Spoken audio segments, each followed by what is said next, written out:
Hidupmu berubah bukan karena target besar, tapi kebiasaan kecil. Ini Atomic Habits, jangan skip. Oke teman-teman, kali ini kita bakal bongkar salah satu buku yang mengubah banyak hidup orang, Atomic Habits dari James Clear. Kita akan lihat bareng-bareng gimana sih rahasia di balik perubahan besar itu. Yang ternyata, dimulainya dari langkah-langkah super kecil yang sering kita anggap sepele. Siap buat mengubah cara pandang soal kebiasaan? Yuk kita mulai. Pernah nggak sih ngerasa gitu? Udah niat banget mau berubah, tapi kok ya gagal lagi. Rasanya kayak nabrak tembok terus-terusan, iya kan? Tenang, Anda nggak sendirian kok. Nah, ini dia nih ide besarnya. Menurut James Clear, masalahnya itu bukan di diri kita. Bukan karena kita kurang motivasi atau kurang niat. Tapi, masalahnya ada di sistem yang kita pakai.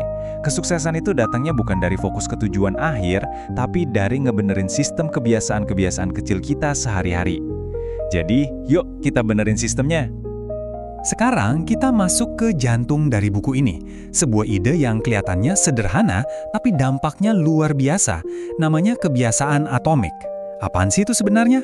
Dan kenapa konsep ini bisa jadi game changer? Bayangin deh, ini tuh kayak atomnya sebuah perubahan. Super kecil, fundamental, tapi waktu digabungin, bisa jadi sesuatu yang gede dan kuat banget. Inilah blok-blok pembangun paling dasar untuk hasil yang luar biasa. Dan disinilah keajaibannya dimulai. Kalau kita bisa jadi 1% lebih baik aja setiap hari, efeknya itu kayak bunga majemuk di investasi. Awalnya mungkin nggak kelihatan bedanya, tapi seiring berjalannya waktu, peningkatannya itu jadi eksponensial, dahsyat banget. Jadi ini bukan soal revolusi dalam semalam, tapi evolusi yang konsisten, hari demi hari. Nah, kalau bagian yang ini, ini benar-benar bisa mengubah segalanya. Biar sebuah kebiasaan itu nempel terus, nggak cuma angat-angat tai ayam, ada satu pergeseran pola pikir yang penting banget yang harus kita lakuin. Coba deh lihat perbedaannya. Kalau fokus kita ke hasil, misalnya, aku mau nurunin berat badan, olahraga atau makan sehat, itu rasanya jadi kayak beban, jadi kewajiban. Tapi, coba deh geser fokusnya ke identitas. Aku adalah orang yang sehat. Tiba-tiba, milih salad atau pergi nge-gym itu jadi hal yang wajar. Kenapa? Ya karena itulah yang dilakukan oleh orang sehat. Itu selaras sama diri Anda yang baru. Jadi kuncinya, jangan cuma ngejar tujuan, tapi bangun identitasnya.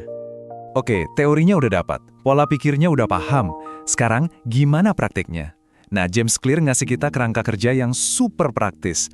Langkah demi langkah, buat ngebangun kebiasaan baik, dan tentu aja, buat ngilangin kebiasaan buruk.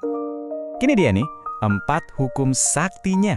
Simple, gampang diingat, dan yang paling penting, efektif banget. Yuk, kita kupas satu persatu.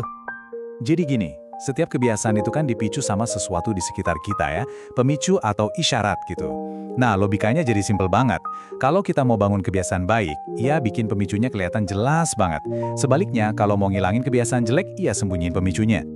Contohnya gimana? Gampang banget. Mau lebih sering baca buku, jangan simpen bukunya di rak, tapi taruh aja di atas bantal. Dijamin kelihatan terus kan sebelum tidur? Atau mau ngurangin main sosmed, jangan cuma ngandelin tekad, tapi desain lingkunganmu. Sembunyiin itu aplikasi-aplikasi yang ganggu di folder paling belakang. Otak kita itu pada dasarnya mesin pencari hadiah. Kita bakal lebih semangat ngelakuin sesuatu kalau kita ngarepin ada hal yang menyenangkan setelahnya. Pertanyaannya, gimana caranya kita ngakalin otak biar suka sama kebiasaan yang tadinya kita anggap berat? Nah, ini strateginya cerdas banget. Namanya bundle godaan atau temptation bundling. Jadi, kamu pasangin kebiasaan yang perlu kamu lakuin kayak olahraga sama sesuatu yang emang udah kamu suka banget lakuin. Misalnya nonton Netflix. Lama-lama otak kita bakal mikir, mau nonton Netflix, asyik, harus naik treadmill dulu. Jadinya treadmillan jadi terasa menarik. Ini penting banget nih. Sering kali kita gagal itu bukan karena kita males loh, tapi karena ada terlalu banyak rintangan atau gesekan buat memulai. Jadi kunci utamanya adalah kurangin hambatannya. Bikin si kebiasaan baru ini jadi gampang banget buat dimulai. Ini dia senjatanya, aturan 2 menit. Tujuannya bukan buat langsung mencapai hasil besar, tapi untuk menguasai seni memulai. Siapapun bisa kan baca 1 halaman, siapapun bisa pakai sepatu lari. Nah, begitu kamu udah mulai, momentum itu bakal ngebawa kamu lebih jauh. Jadi bikin langkah pertamanya itu gampang banget, nggak pakai mikir. Biar sebuah kebiasaan itu awet dan terus diulang, otak kita butuh merasa berhasil segera setelah melakukannya. Ya manusia kan gitu ya, kalau kita ngerasa senang setelah ngelakuin sesuatu, pasti pengen ngulangin lagi. Otak kita butuh imbalan langsung. Jadi, begitu selesai ngelakuin kebiasaan baik, langsung kasih hadiah kecil buat diri sendiri. Nggak perlu heboh, bisa sesimpel nyoret daftar tugas atau nikmatin teh favorit. Sebaliknya, buat kebiasaan buruk, bikin konsekuensinya terasa langsung dan nggak enak. Misalnya, kalau bolos olahraga harus traktir temen. Ini bakal ngelatih otak buat ngehindarin perilaku itu. Oke, sekarang kita jujur-jujuran ya. Kenapa sih kita sering banget nyerah di tengah jalan pas lagi bangun kebiasaan baru? Jawabannya itu ada di kesenjangan antara usaha yang kita keluarin sama hasil yang kelihatan. Analogi ini ngena banget. Coba bayangin ada batu besar yang ditetesin air terus-menerus. 100 tetesan pertama, 1000 tetesan pertama, kayaknya nggak ada efeknya sama sekali. Batunya masih utuh. Tapi setiap tetesan itu nggak sia-sia loh. Dia lagi ngebangun tekanan yang nggak kelihatan. Sampai akhirnya, tes. Satu tetesan terakhir bikin batu itu pecah jadi 2. Bukan karena tetesan terakhir itu yang paling kuat, tapi karena akumulasi dari ribuan tetesan sebelumnya. Nah, inilah yang disebut dataran potensi laten. Ada sebuah periode waktu yang bisa jadi lama, di mana kita terus berusaha, tapi hasilnya kok kayaknya datar-datar aja, nggak ada kemajuan. Fase inilah yang bikin frustrasi banget.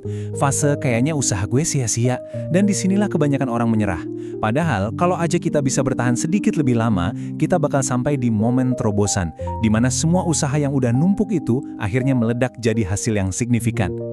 Mari kita tutup dengan pesan yang kuat banget ini. Setiap kali kamu memilih buat baca satu halaman buku, atau pakai sepatu lari, atau makan makanan sehat, kamu itu bukan cuma sekedar melakukan sebuah tindakan. Kamu sedang memberikan sebuah suara, sebuah vote yang membuktikan ke diri sendiri, inilah tipe orang yang aku inginkan. Jadi pertanyaannya buat kita semua, suara seperti apa yang mau kita kasih hari ini? Gimana penjelasannya? Jika info ini bermanfaat, jangan lupa share dan follow channel ini ya.